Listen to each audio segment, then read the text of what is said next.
Archaeology can tell stories where there is no historical documentation.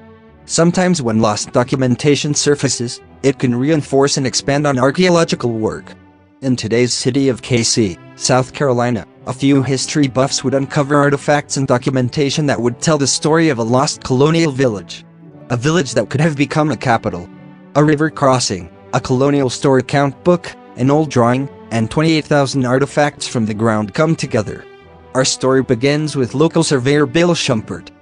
Mr. Shumpert had spent years putting together old colonial plats of the area around South Carolina's first backcountry settlement in the central area of the state. In 2008, Shumpert found a wood structure in the Cayce River while trying to pinpoint the original location of Friday's Ferry, which was probably the most famous ferry crossing in South Carolina. Shumpert reported the discovery, and the South Carolina Institute of Archaeology dated the structure to be from 1800. Another local history buff, David Brinkman, heard about Shumpert's find, and he knew it pointed to the forgotten colonial town of Granby. Noticing a foreclosed property just a few hundred feet from the structure, Brinkman bought the property in Cayce's Riverland Park neighborhood to prove the location of Granby through archaeology. Most people referred to Shumpert's wood structure as the ramp to Friday's Ferry, but Brinkman thought it was more likely a piece of Wade Hampton's bridge, which was built at Friday's Ferry in 1796. During that period, Hampton's Bridge was considered to be the largest building in South Carolina. But, all three of Hampton's 1790s bridges at this site were lost to floods. Brinkman would gradually build a team of volunteers to do more historical research and archaeology. Over the years, the team would slowly figure out the mysteries of Granby. One initial mystery was figuring out the origin of the Granby name and when did it take on that name. Prior to 1786, this area was only known as the Cayce. In 1760, England's John Manners, the Marquis of Granby, became world famous after his heroics in the Battle of Warburg. Several developing towns in the American colonies would soon take on his name Granby. But, in 1786, with the South Carolina legislature deciding to move the capital of the state to a central location, they viewed the map and selected the site of Friday's Ferry, not Granby. This is evidence that the Granby name had not yet been accepted. At the last minute, because of flooding concerns around Friday's Ferry, the state decided to select another site. They chose a location 2 miles north on the other side of the Cayce River. They named it Columbia. It would take a decade before Columbia amounted to anything, and during that time, the area around Friday's Ferry was very busy. Also, during this time, the people realized the historical significance of the site. It was home to the most important events of the American Revolution in the area of the Midlands of South Carolina. After Charleston fell to the British in 1780, the British set up a post at the Cayce at the location of the store. They named it Fort Granby after their national hero. After the Revolution, the locals would have had no interest in a British war hero, but they realized the importance of the fort, so the name Granby stuck.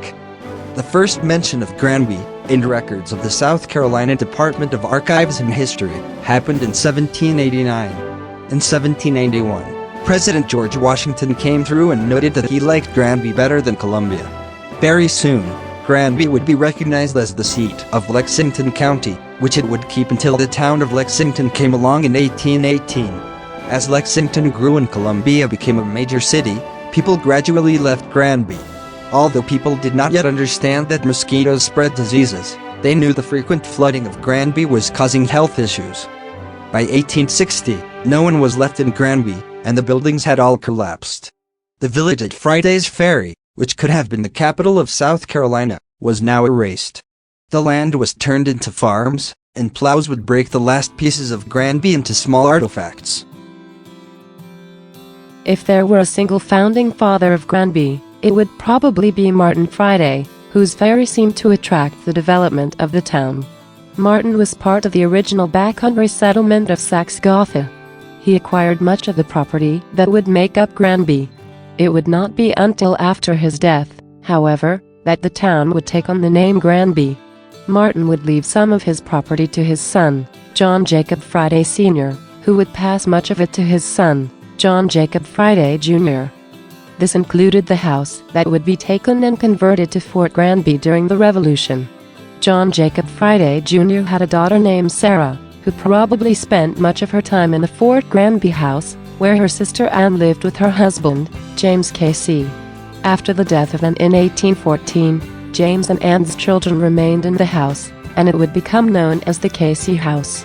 Sarah married John Bryce in 1815, and they had one son in 1818 named James Edward Bryce. James would later become a senator.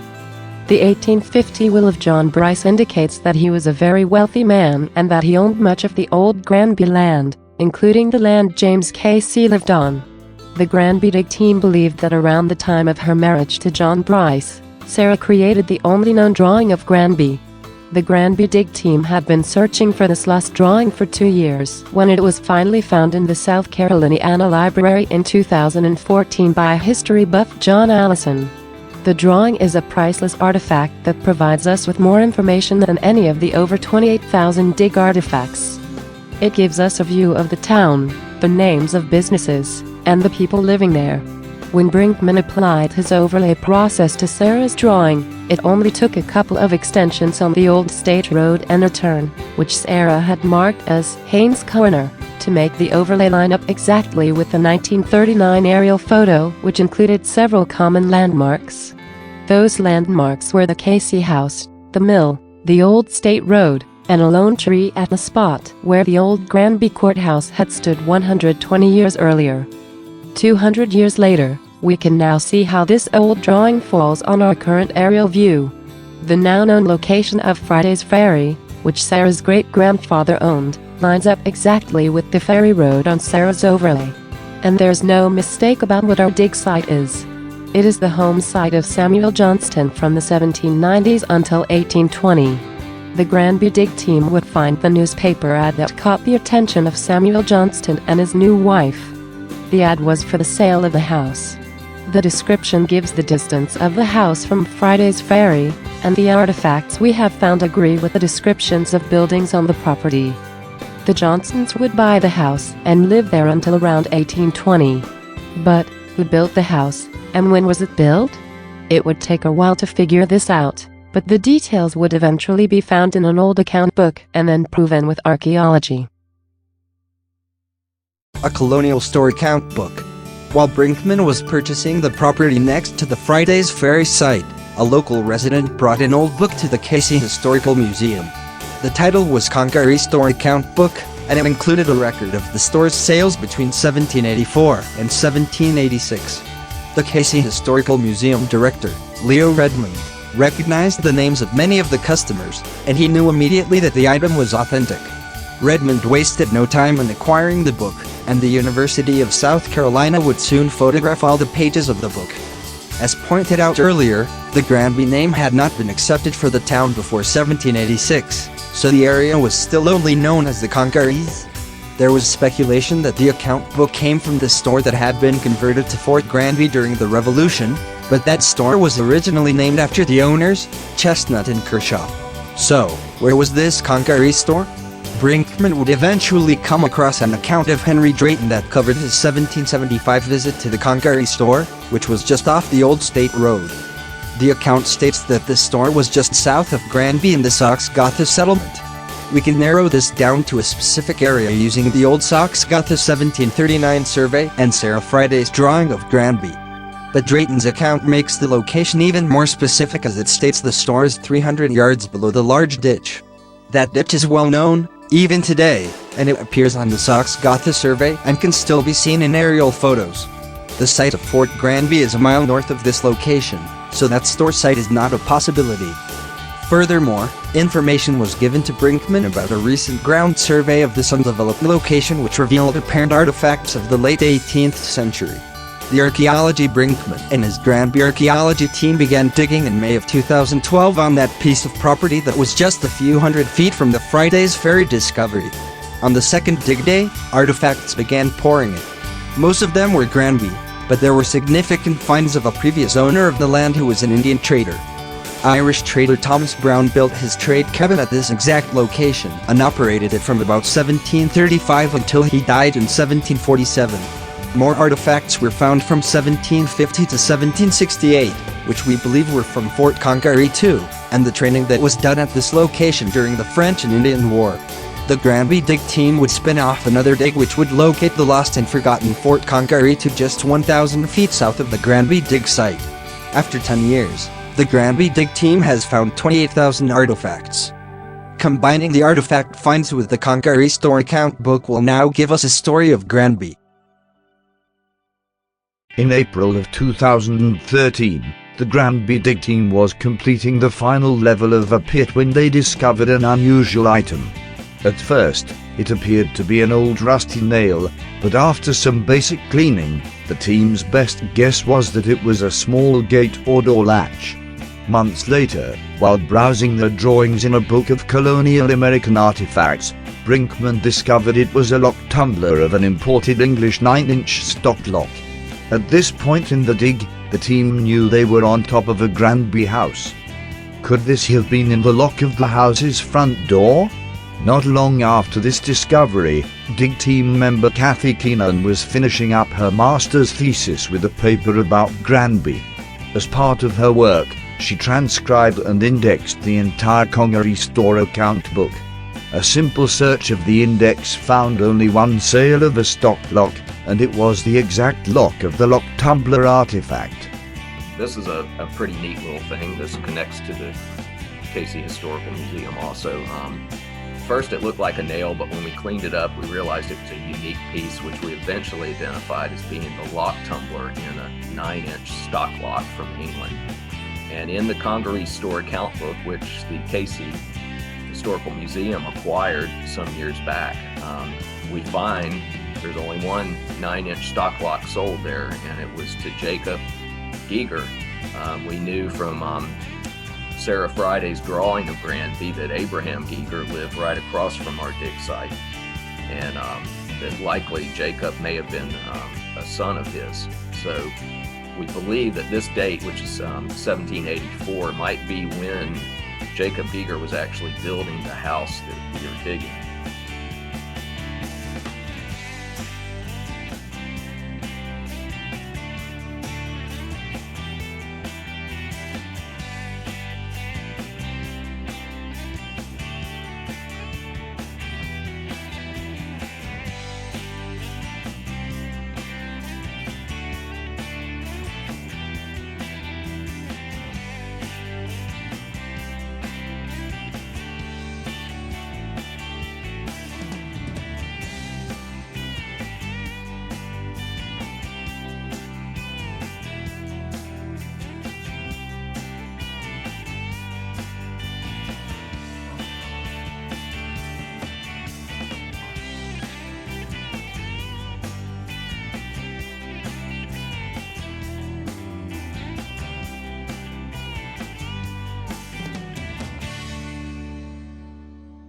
In October of 2012, Granby dig members found a brass item that was initially thought to be the pivot mechanism of a pocket knife.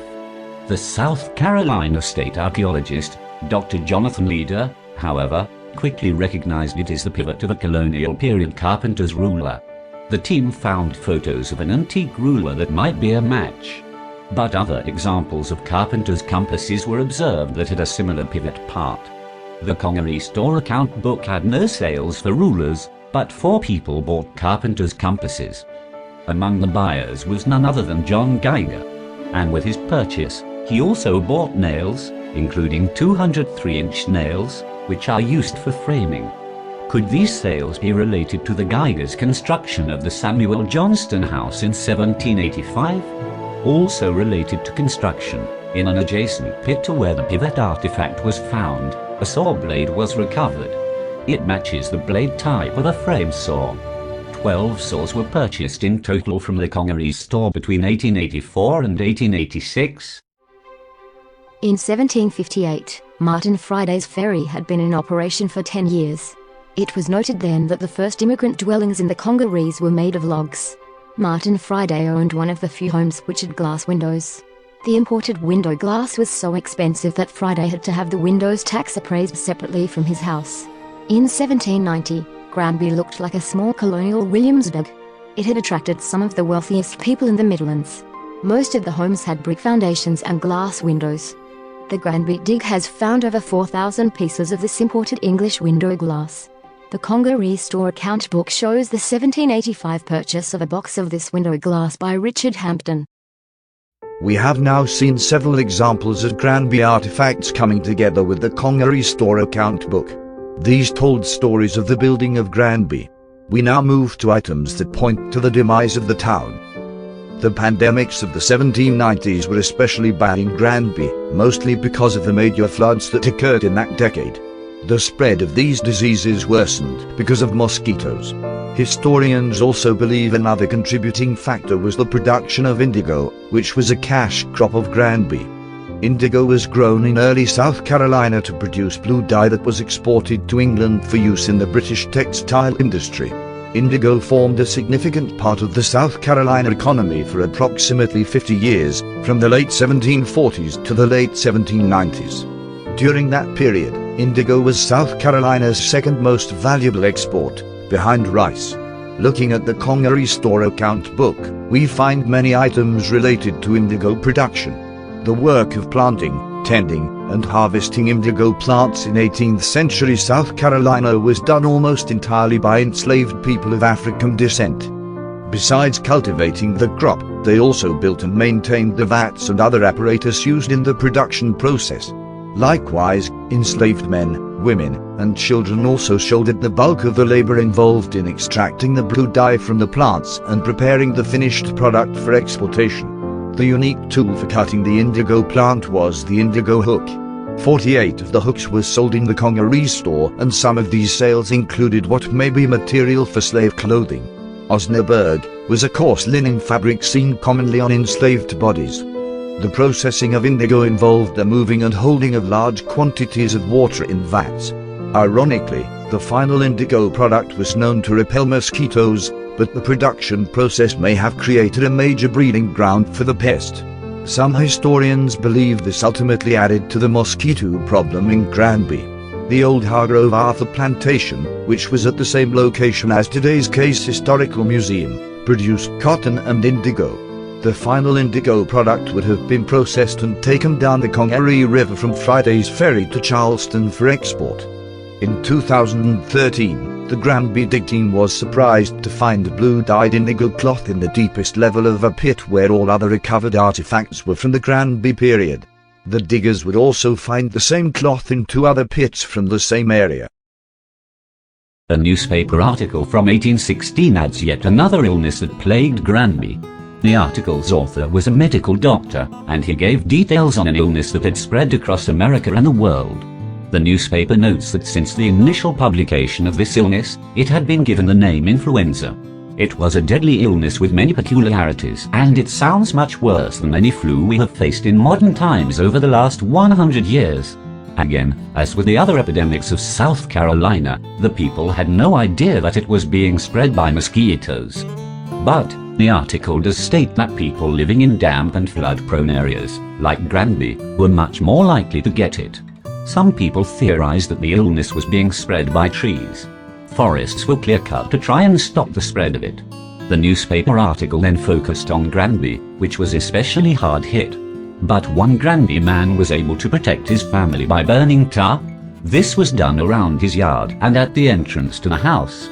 The Granby diggers wondered if a strange black substance that they were finding in the dig could have been remnants of an effort by Samuel Johnston to protect his family from the illness. This leads us to evidence in the Congaree store account book, which connects the many illnesses of Granby to specific individuals. On December the 9th, 1784, Dr. Richmond purchased a large quantity of Jesuit bark. Was this for his patients? Jesuit Spark, also known as cinchona bark, Peruvian bark, or China bark, is a former remedy for malaria.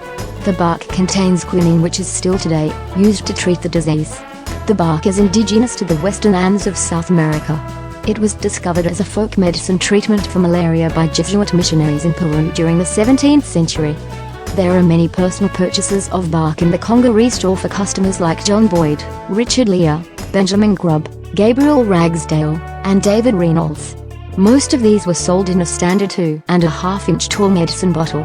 In June of 2020, David Brinkman had quarantined himself in the house at the Granby dig site while he dealt with his first bout of COVID-19. Suffering also from cabin fever, he decided to get outside and complete pit number 108 by himself. Among the items he found was the top of a unique 1776 2.5-inch medicine bottle which, very likely, once contained Jesuit Spark. Throughout the Granby archaeological work, many bottle fragments have been found. The most common type is green glass, which was designed for wine bottles. The filtering of light through green glass limits the oxidation of wine, which will preserve the taste of the wine. Glass is mostly made from sand, which naturally contains traces of iron. Higher amounts of iron will result in the glass becoming green in color. Lots of iron will produce very dark green glass, which is sometimes referred to as black glass. Through the study of thousands of old bottles, archaeologists now have methods for dating these colonial period artifacts. Sometimes, just a small portion of the bottle is enough to give a date. For example, this large portion of a wine bottle, which was found in the Granby dig, gave us measurements and a design that narrowed the date of the bottle to a single year. That year was 1809, and the year that Samuel Johnston's son, Burr Johnston, started attending South Carolina College.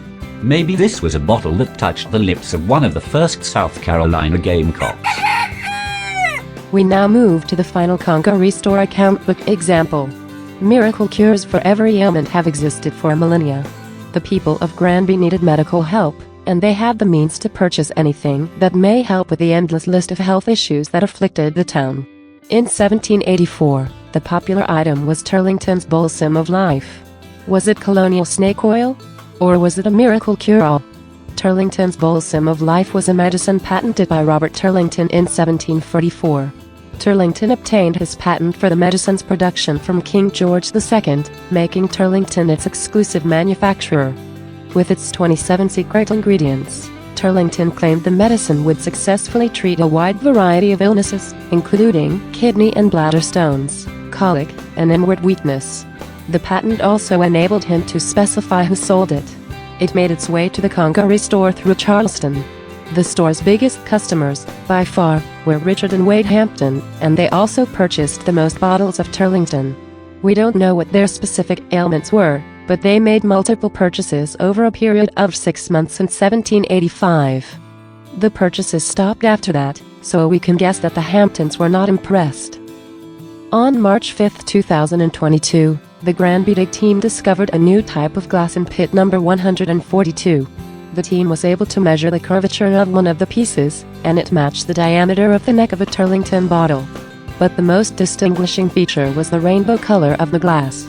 The glass of the old Turlington bottles tends to have a chemical reaction when left in the soil over many years, giving the glass a rainbow color. The reaction is caused by the interaction of the patina and the chemicals used in creating opalescent glass. This unique and rare effect leaves little doubt that the glass pieces of Granby Pit 142 are from a Turlington bottle. A river crossing, a colonial store account book, an old drawing, and 28,000 artifacts from the ground have come together to tell the story of the rise and fall of Granby. We hope you enjoyed this, but it is only the beginning. You can learn much more about Granby and the archaeology at the official website of the Finding Granby project.